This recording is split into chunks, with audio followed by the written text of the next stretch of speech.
এই ভিডিওতে দেখব যে ওয়েবফ্লোতে কিভাবে একটা সেকশনের মধ্যে একটা ব্যাকগ্রাউন্ড ইমেজ হচ্ছে অ্যাড করা যায়।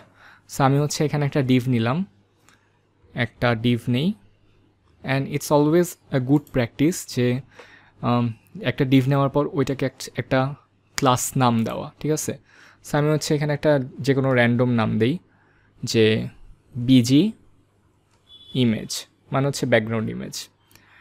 সো এখানে এই নামটা দিলাম, অ্যান্ড এখানে হচ্ছে দেখতে পাচ্ছি যে এখানে হাইটটা খুব বেশি না, সো আমি এখানে একটা হাইটও অ্যাড করে দিই যে 500 পিক্সেল, ঠিক আছে। সো এরকম একটা হাইট হইলো, আর একটু দিই 700 পিক্সেল।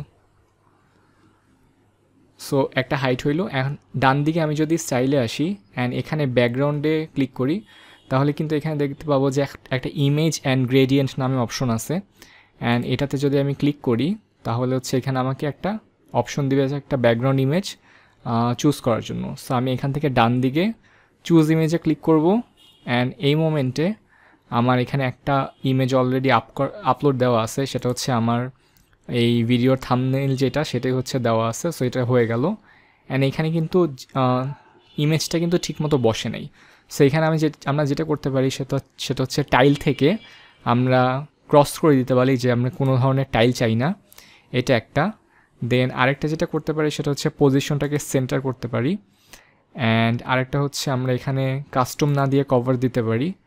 সো তাহলে হচ্ছে পুরা যতটুকু স্পেস আছে সবটুকু স্পেসে হচ্ছে এটা ইমেজটা কিন্তু বসে গেল।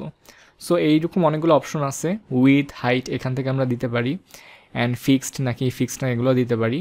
সো এরকম ডিফারেন্ট ছবির জন্য বা ডিফারেন্ট টাইমে যখন যেরকম রিকোয়ারমেন্ট থাকবে সেই রকম রিকোয়ারমেন্ট অনুযায়ী কিন্তু আমরা যে কোনো একটা ব্যাকগ্রাউন্ড ইমেজ হচ্ছে যে কোনো একটা সেকশনের ব্যাকগ্রাউন্ডে দিতে পারি।